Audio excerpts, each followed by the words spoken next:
Hi everybody, I'm back and today we're going to be doing a little bit of a part 2 to the airbrushing video that I uploaded last week.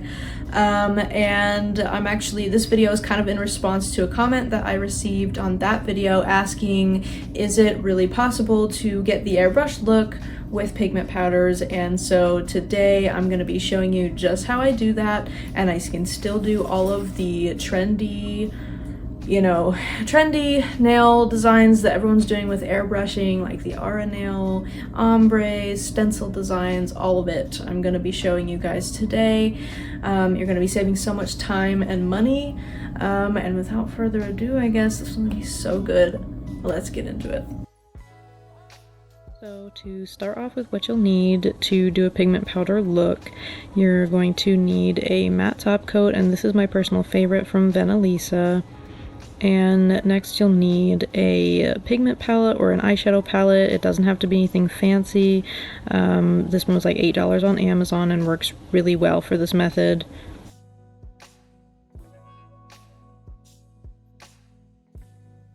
Next you'll just need a cheap eyeshadow brush set. It doesn't have to be anything fancy. Again, you just need something that is going to be small enough for your nails and it won't be too big and take up way too much room, so do keep that in mind when looking for eyeshadow brushes.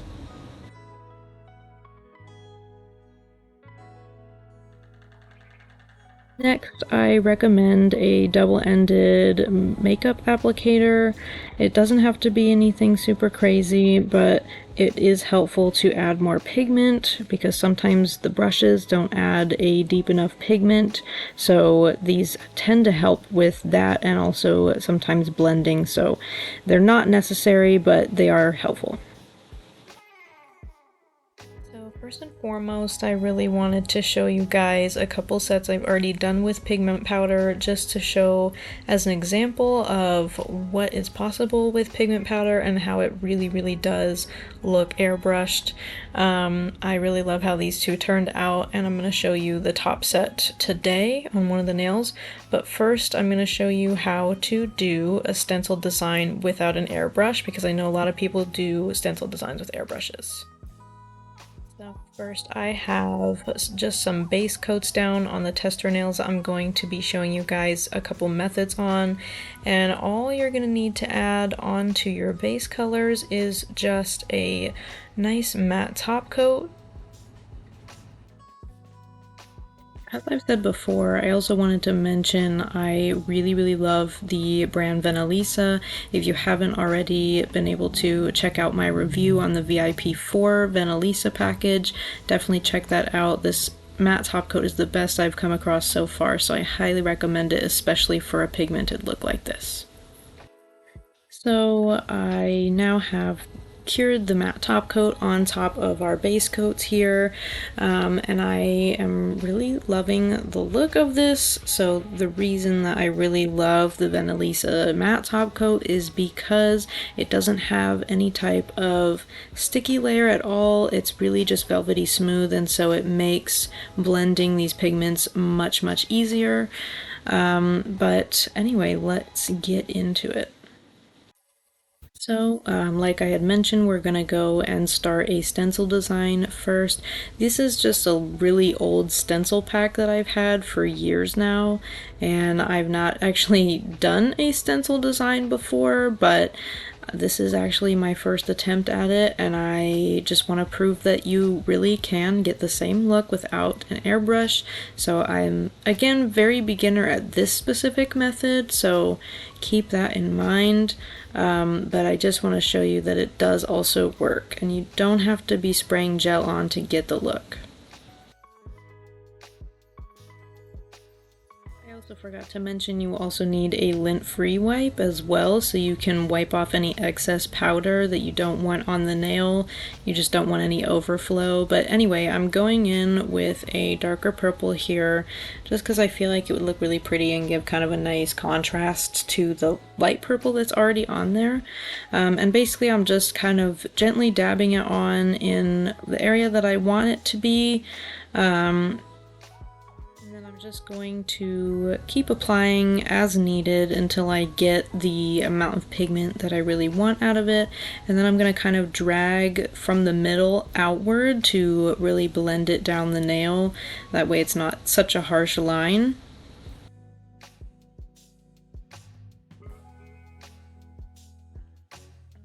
Additionally, I'm kind of doing little circles as well to help blend.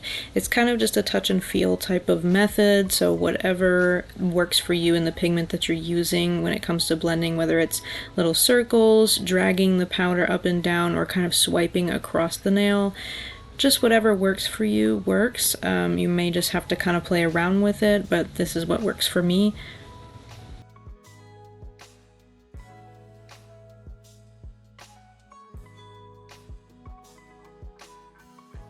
And every now and again I'm kind of just switching out between different brushes to really get the look I'm wanting. The fluffier brush is obviously going to blend a lot better, and a more dense brush is going to really pack on more pigment, and so that would help darken it up. So again, kind of just whatever the look you're going for. And then I'm just gently, carefully taking off the stencil, and there you go. It really does work. Next I'm going in with a top coat. Honestly, you guys cannot tell me this doesn't look at least just a little airbrushed, maybe even smoother, to be honest.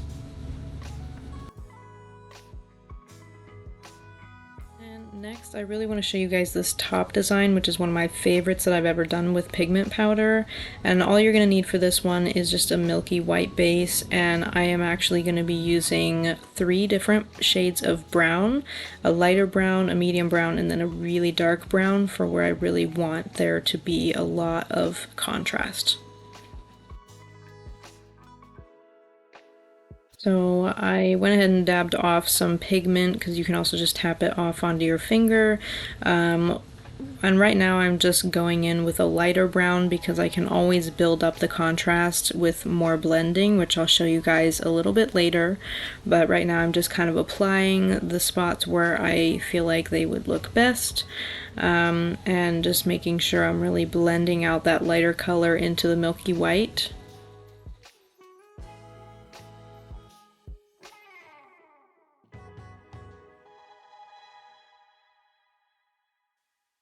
And now I am going to go in with a bit of a medium brown to really blend in and add a little bit more contrast before I go in with the really dark brown. So one thing I want you guys to remember if you do try out this look specifically is that you can always go back over, once you have applied a darker color, you can always go back over with a lighter color to help blend all of the colors together. So that light brown is really going to be your friend, and you really want to take advantage of how well that can blend all of it together kind of seamlessly. And now I am kind of just going in, and with the tip of a angled brush, I'm just using the tip just so I can really place it where I want it to. I'm just adding that dark brown to really get the last of that contrast mixed in. And then I'm kind of switching out between brushes, between the fluffy and the angled brush. The fluffy, I'm just going back in to blend all of the colors that are already there, really blending them into each other, so it again creates that very seamless look. Now I'm going in with my base coat, and I want you guys to keep in mind when using any type of powder, whether it's chrome or pigment powder, that there has to be something for the top coat to stick to, so you will probably want to go in with a base coat over just to make sure that everything sticks well. Now, the next design that I want to show you guys is a super popular one that's been really widespread throughout the industry lately, has been the Aura nail design. So I'm going to explain kind of the process of how to do this with pigment powder. And all I've done so far is just gone in with a light color, and I am using my little makeup applicator because it just is kind of a good one for a very pigmented design like this, but it also is helping me get it in a very specific spot that I want it to be in. So I am simply just going in with that light sunset color right in the middle, but on the outside I've just done a lighter color to really give that aura look. And as you can probably have seen so far, most of any type of pigment design is really just a lot of blending depending on what you're doing, but a lot of these designs is just lots of blending, going back in, adding more color, and remember you can always add more. Don't feel like you have to add a whole bunch. You can't really go back. I mean, you can wipe it off with an alcohol wipe, but then you'll have to start all over. So just kind of add a little bit at a time and build it up if you need to. I also like to go in with a really big fluffy brush like you saw me do a second ago to really wipe off any excess pigment particles that might be on top of the nail. I just don't want anything excess that's going to blend in the wrong place, so I just go in and wipe that off. And I just wanted you guys to know that that was also an option and something you probably want to focus on as well.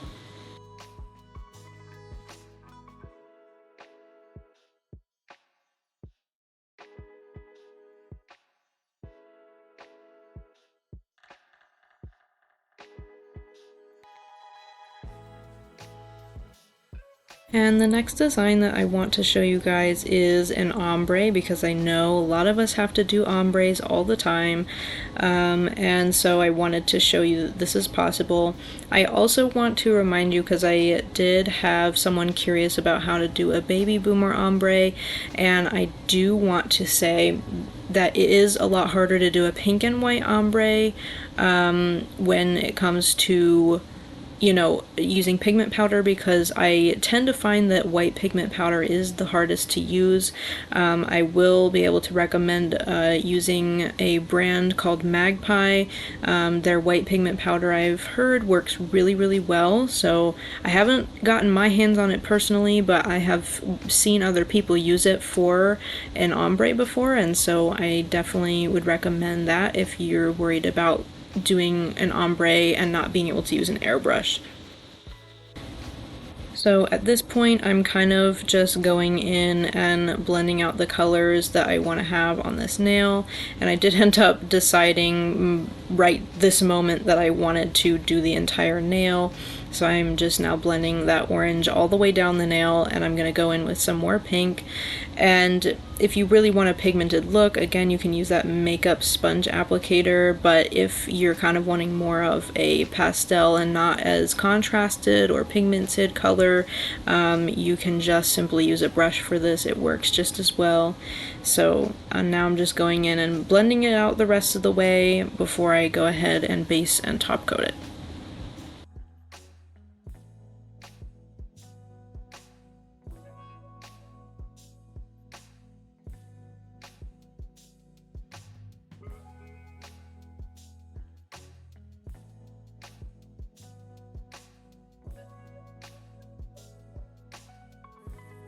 And that is it. We're all finished. This is our aura nail, all top coated. And here is our ombre nail, all top coated. It's giving strawberry lemonade vibes, and I am kind of in love with it. And you can use a matte or a glossy top coat. It's whatever look you're going for. Either or will work. I also want to mention this one got messed up because of my base coat, because it separated for some reason before I cured it, and it absolutely wiped off some of the pigment. But here is all of it all together. I think they turned out super cute. I hope this was helpful for you guys. Please go ahead and share this video so that other people can also see. But I will see you guys in the next one.